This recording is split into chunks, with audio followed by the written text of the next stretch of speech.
मुझे almost 5 years लगा इस किताब को लिखने के लिए। आज अभी आधे घंटे पहले ये बुक लॉन्च हुई है, तो अगर आप ये कहेंगे कि इस किताब की ज़रूरी चीज़ें मैं बता दूं, तो मुझे लगता है ये नाइंसाफ़ी होगी। एज अ राइटर बहुत मेहनत लगती है, और आप लोग खुद ही ये मान रहे हैं कि मुझे कितना ट्रोल किया गया।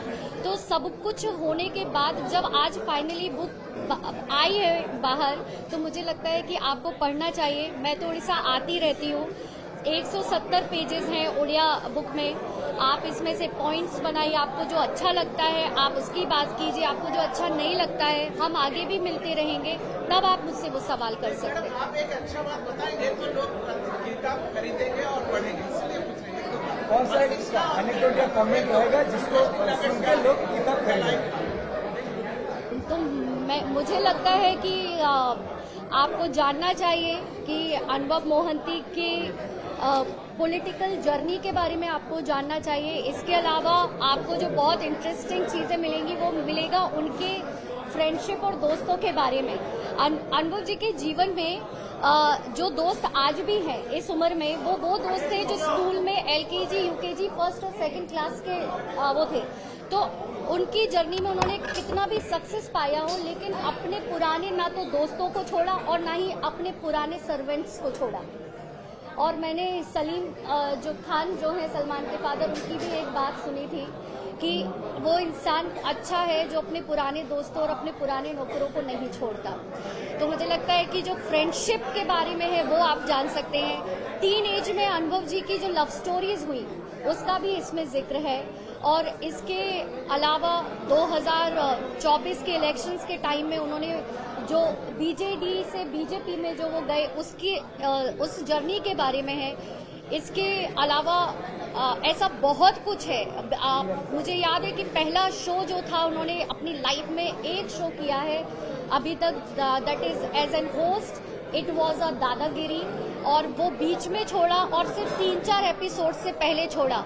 तो कई बातें कही गई कि उनको रिप्लेस किया, ये किया, वो किया, लेकिन उसके पीछे एक्चुअल कहानी क्या थी उसको भी इस बुक में मैंने उस चैप्टर में डाला है। और इसके अलावा प्रेम कुमार के टाइम पर जो दुर्घटना हुई जिसमें उन्होंने अपना ऑलमोस्ट एक पैर गंवा दिया था, उससे निकलकर वो बाहर आए और दोबारा शूट शुरू किया। तो मैं हमेशा कहती हूँ अनुभव मोहंती इज समबडी जो अपनी जिंदगी से या तो सीखते हैं या फिर जीतते हैं। और कांस्टेंट जो एक उनकी चीज है that he always smiles, no matter कि लाइफ में क्या चल रहा है।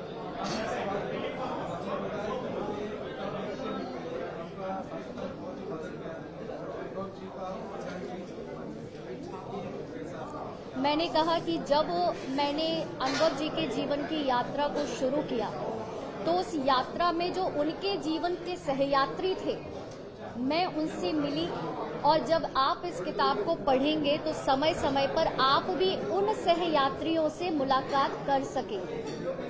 किताब का जो इंग्लिश और हिंदी एडिशन भी हुआ है, पब्लिश हो गया है? नहीं, क्योंकि उड़ीसा की भूमि ने और उड़िया भाषा ने अनुभव मोहंती को अनुभव मोहंती बनाया। तो इस वजह से मेरा जो थॉट था कि ये किताब जो है वो पहले किसी भी भाषा में लिखी गई हो, लेकिन इसका लॉन्च उड़िया भाषा में ही आना चाहिए।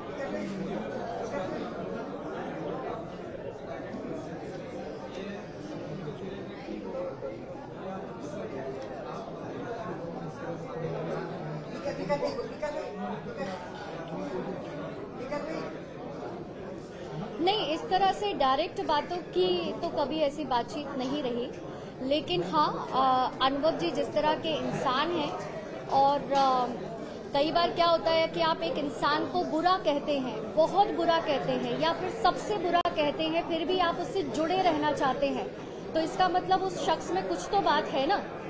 तो फिर अगर ऐसा शख्स है कि जो बहुत बुरा जो क्लेम करता हो तो भी उससे जुड़ा रहना चाहता हो, तो सोचिए जिसे लगता है कि वो एक अच्छा इंसान है वो तो उससे हमेशा जुड़ना चाहेगा। इंटरव्यू का कुछ पार्ट वायरल हो रहा है, आपने बताया है शब्दों का लिफाफा रहेगा अगर आपको से शादी करना पड़ रहा है नहीं नहीं, वो होस्ट ने मुझसे सवाल किया था कि आप लोग क्या शादी करेंगे, आप क्या करेंगे। तो मैंने उनको बोला कि हम शादी करें या हम एक साथ करें या हम शादी अलग अलग करें, लेकिन कोई भी जो उस दौरान मिले वो लिफाफे लेकर आए, मतलब बिना शगुन के ना आए, ऐसा।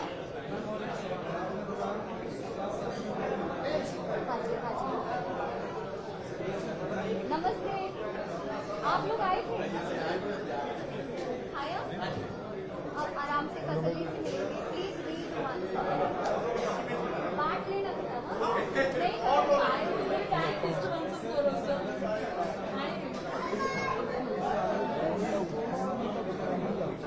क्या?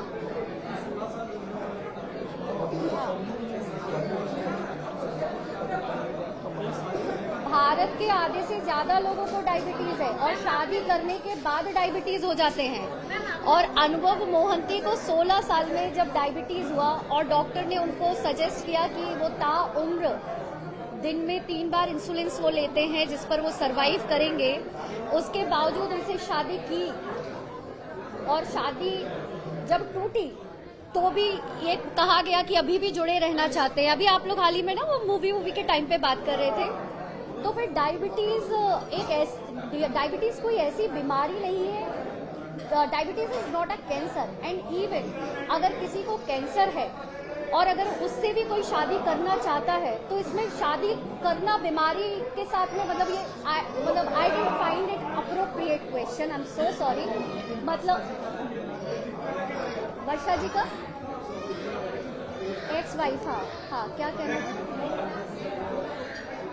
बच्चा नहीं हो पाया, हाँ। अपने घर में हर परिवार में अगर हम लोग सदस्य ढूंढेंगे ना तो हर परिवार में एक इंसान तो मिल जाएगा जिसे डायबिटीज हो। दादा हो सकते हैं, नाना हो सकते हैं, ताऊजी हो सकते हैं, भाई हो सकता है।